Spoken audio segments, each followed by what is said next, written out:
आप देख रहे हैं अमेज नाउ। गंगा, यमुना, राप्ती और गोमती के तटवर्ती इलाकों से खबरें आप तक। नमस्कार। सत्य घटना के आज के अंक में मैं मेनका आप सभी देशवासियों को नवरात्रि के पावन पर्व की ढेर सारी शुभकामनाएं। शुरुआत करते हैं आज की मुख्य घटनाओं से।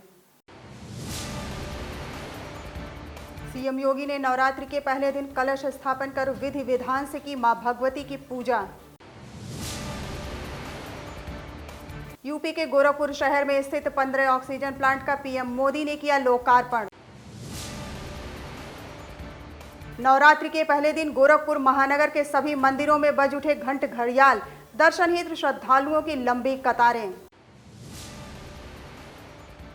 बर्डघाट रामलीला कमेटी द्वारा निकाली गई महानगर में राम बारात। और इस बार बलिया जनपद के 55 ग्राम सभाओं में नहीं मनाई गई गांधी जयंती। अब सत्य घटना विस्तार। नाथ पंथ के प्रतिष्ठित पीठ गोरक्षनाथ मंदिर में शारदीय नवरात्र के मौके पर गोरक्ष पीठाधीश्वर सीएम योगी आदित्यनाथ ने कलश स्थापना कर मां शैलपुत्री की आराधना किया। गोरखपुर पहुंचे सीएम योगी आदित्यनाथ ने सबसे पहले गुरु गोरक्षनाथ मंदिर की पूजा अर्चना किया। उसके बाद हमेशा की तरह उन्होंने शारदीय नवरात्र के पहले दिन नियति समय पर कलश स्थापित कर मां शैलपुत्री की विधि विधान से पूजा अर्चन किया।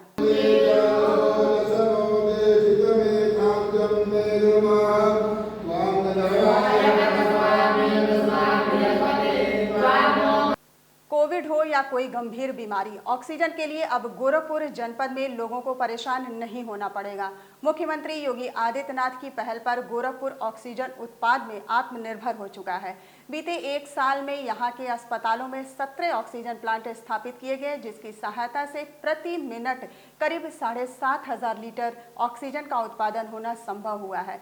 ये सभी प्लांट पीएम केयर्स और सीएसआर फंड से लगाए गए। इनमें से 15 ऑक्सीजन प्लांट का लोकार्पण आज शक्ति की उपासना के पर्व नवरात्रि के पहले दिन प्रधानमंत्री नरेंद्र मोदी द्वारा वर्चुअल रूप से किया गया। प्रधानमंत्री द्वारा हमारे जिले के 15 ऑक्सीजन जनरेशन प्लांट का उद्घाटन किया गया है। ये हमारे जिले में बीआरडी मेडिकल कॉलेज, जिला अस्पताल महिला पुरुष और हमारे 5 सीएससी पीएससी पर लगाए गए प्लांट हैं। इसमें रेलवे का भी शामिल है, 100 बेड टीबी अस्पताल का भी शामिल है। तो इस तरह से टोटल मिलाकर 15 ऑक्सीजन जनरेशन प्लांट का उद्घाटन किया गया है। और ये हमारे जनता, हमारे देश की जनता के लिए, हमारे ज़िले की जनता के लिए बहुत ही सौभाग्यपूर्ण समय है। अब हम लोग ऑक्सीजन के ऊपर बिल्कुल आत्मनिर्भर हो गए हैं। हमें किसी भी तरह की अगर कोई परिस्थिति आती है तो ऑक्सीजन पर्याप्त मात्रा में हमारे पास रहेगी और हमें मिलती रहेगी। ऑक्सीजन ऐसे ही किसी टैंकर में नहीं ले जाया जा सकता। इसके लिए खास टैंकर चाहिए होता है। भारत में ऑक्सीजन प्रोडक्शन का काम सबसे ज्यादा पूर्वी भारत में होता है, लेकिन मुश्किल ये कि जरूरत सबसे अधिक उत्तर और पश्चिम भारत में पड़ी। भाइयों और बहनों, लॉजिस्टिक्स की इतनी चुनौतियों से जूझते हुए देश ने युद्ध स्तर पर काम किया। देश और दुनिया में दिन रात जहां से भी संभव हो वहां से oxygen plants, oxygen tanker arrange किए गए। शारदीय नवरात्र के प्रथम दिन आज गोरखपुर जनपद में देवी मंदिर में पूरी भीड़ उमड़ पड़ी। इस दौरान भक्तों ने श्रद्धा भाव के साथ मां भगवती की आराधना किया। इस मौके पर मंदिरों और घरों में कलश स्थापित कर दुर्गा सप्तशती का पाठ भी किया गया। इसी क्रम में महानगर के गोलघर स्थित काली मंदिर में भी बड़ी संख्या में श्रद्धालु दर्शन करने पहुंचे और पूरा मंदिर परिसर घंट घड़ियाल से गुंजायमान हो गया। इस संबंध में मंदिर के सेवादार विजय कुमार सैनी ने बताया कि मंदिर में सुबह सुबह मां का श्रृंगार करने के साथ ही मंदिर का कपाट दर्शन के लिए खोल दिए जाते हैं।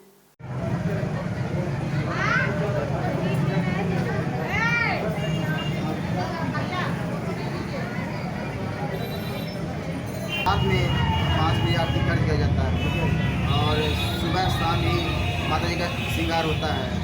और शाम को भी मान चले कि 6:30 से 6 बजे तक आरती करके रेडी कर दिया जाता है माता जी का। इस दौरान क्या बंद कर दिया जाता है मंदिर को? पट बंद करके भोग लगाया जाता है, फिर पट हटा के आरती किया जाता है जी। उसके बाद फिर वो जो होता है पूजा क्रिया फिर स्टार्ट होता है। पूरे नवरात्र ये चलता रहता है नवरात्र इस तरह चलता है और भीड़ तो काफ़ी होती है यहाँ। जी जी। गोरखपुर जिले में श्री श्री रामलला कमेटी बर्ड घाट की रामलीला मंचन के चौथे दिन भी राम बारात की शोभा यात्रा बड़े ही धूमधाम के साथ निकाला गया। यह बारात रामलीला मैदान से पांडेहाता, घंटाघर, बख्शीपुर होते हुए वापस रामलीला मैदान में आकर संपन्न हुई। इस मौके पर जगह जगह लोग प्रभु श्री राम की बारात पर पुष्प वर्षा भी करते रहे।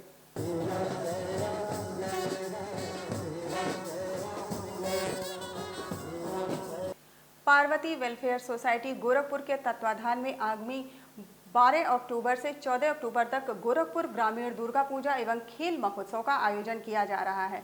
सोसाइटी के पदाधिकारियों के मुताबिक इस आयोजन का मुख्य उद्देश्य ग्रामीण क्षेत्रों के खिलाड़ियों एवं कलाकारों को भक्ति भाव से माहौल के साथ खेल एवं सांस्कृतिक उद्देश्यों को निहित करना है। पार्वती वेलफेयर सोसाइटी द्वारा एक गोरखपुर ग्रामीण दुर्गा पूजा एवं खेल महोत्सव का आयोजन हो रहा है। सुबह बाजार खुराबाद देवरिया रोड पर जो बेसिकली जिसको बोला जाता है दयानंद इंटर कॉलेज पे उसका फिनाले है। 12 से 14 तक कार्यक्रम है। 12 को क्रॉस कंट्री है सुबह से बाईपास तक, जिसमें लगभग 100 से 150 लड़के प्रतिभाग कर रहे हैं ग्रामीण क्षेत्रों के। उसके बाद उसी 12 और 13 में फुटबॉल मैच भी है ग्राउंड दयानंद इंटर कॉलेज पे। उसके बाद नाइट ओपनिंग सेरेमनी 14 तारीख को जो होगा एक भव्य तरीके से किया जा रहेगा और उसमें प्राइज वितरण उसी में ही होगा। पंचायती राज विभाग द्वारा जारी किए गए निर्देश के बावजूद बलिया जनपद के 55 ग्राम सभाओं में गांधी जयंती नहीं मनाया गया था, जिसको लेकर पूरे जिला प्रशासन में हड़कंप मच गया। आपको बता दें कि उत्तर प्रदेश सरकार के पंचायती राज विभाग से निर्देश जारी हुआ था कि बीते 2 अक्टूबर को गांधी जयंती के अवसर पर पुष्पांजलि अर्पित करने के पश्चात जनपद के सभी ग्राम सभाओं में गांव को स्वच्छ रखने एवं उनको सैनिटाइज कराने के साथ ही पेयजल और सॉलिड लिक्विड वेस्ट मैनेजमेंट पर चर्चा की जाए। लेकिन एक ग्राम सभा को छोड़कर पंचायती राज विभाग द्वारा जारी निर्देश को 55 ग्राम सभाओं ने नहीं माना। इस संदर्भ में एडीओ पंचायत जवाहर प्रसाद ने बताया कि अभी तक इन 55 ग्राम सभाओं के सचिव की तरफ से किसी भी प्रकार का कोई फोटो नहीं भेजा गया जो सिद्ध कर सके कि इन ग्राम सभाओं में जारी निर्देश को माना गया है। अभी तो कृत कार्रवाई से अवगत नहीं कराया गया है सर। अब भविष्य में क्या करेंगे लोग? किसी भी एक ग्राम पंचायत या एक सचिव द्वारा कोई फ़ोटो आपको दी गई है 2 अक्टूबर को कार्यक्रम के दौरान? ये तो फोटो एक गांव को पलिया खास मिला है, आया है शाहपुर जी, बाकी कहीं का नहीं आया है जी। सिद्धार्थनगर जिले में आज तड़के एक 55 वर्षीय व्यक्ति की गोली मारकर हत्या कर दी गई, जिसकी वजह से पूरे क्षेत्र में सनसनी फैल गई। प्राप्त जानकारी के मुताबिक मृतक का नाम कमरुजमा था, जो चिल्हिया थाना क्षेत्र के कोल्हा गांव का रहने वाला बताया जा रहा है। आपको बता दें कि कमरुजमा को गोली उस समय मारी गई जब वो नमाज पढ़ने जा रहे थे। इस दौरान मौके पर पहुंची पुलिस ने घटना को लेकर अहम क्लू मिलने का दावा किया है और जल्द ही घटना के पर्दाफाश की बात कह रही है।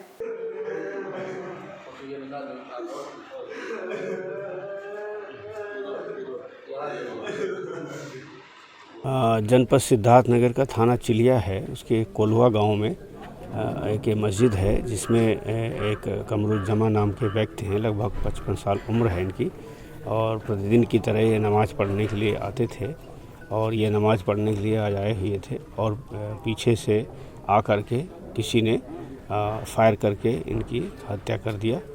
इसमें सूचना मिलने पर तत्काल हमारी स्थानीय पुलिस, हमारे क्षेत्राधिकारी सोहरतगढ़, क्षेत्राधिकारी सदर और पूरे एसओ मोहाना, कपिलवस्त और पूरी टीम हमारी यहाँ पर पहुँची है। आसपास हम लोगों ने सभी सैंपल कलेक्ट किया है, हमारी फॉरेंसिक टीम ने सैंपल कलेक्ट किया है और क्राइम सीन से हम लोगों ने कनेक्ट किया है और बहुत महत्वपूर्ण सुराग हम लोगों को मिले हैं और इसके बारे में हम लोगों को जानकारी हो गई है किसने घटना किया है और बहुत जल्दी हम उसको गिरफ्तार करके सलाखों के पीछे भेजेंगे। गोरखपुर के बाद यूपी पुलिस का एक और बेरहम चेहरा संत कबीर नगर जिले में देखने को मिला, जहां घनघटा थाना क्षेत्र की पुलिस ने एक व्यापारी को इतना मारा पीटा कि वो बुरी तरह से घायल हो गया। गंभीर हालत में घायल व्यक्ति के परिजन सीएचसी ले जाते हैं, जहां उसकी नाजुक स्थिति देखकर डॉक्टर जिला अस्पताल रेफर कर देते हैं, लेकिन कुछ ही देर बाद जिला अस्पताल के चिकित्सकों ने भी उसकी हालत गंभीर बताकर उसे BRD medical college Gorakhpur refer कर दिया, जहां वो जिंदगी और मौत के बीच जूझ रहा है।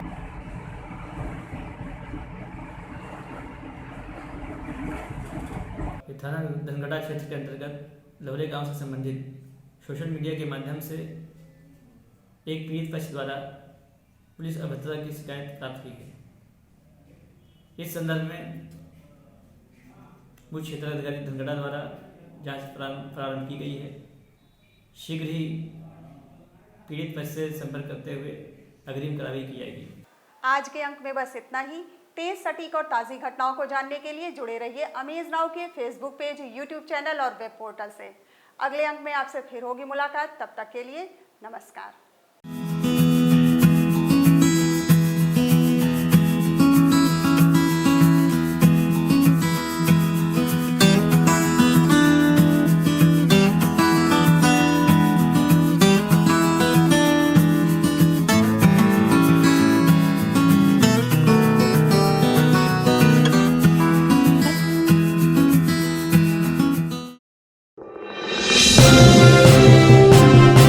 आप देख रहे हैं अमेज नाउ।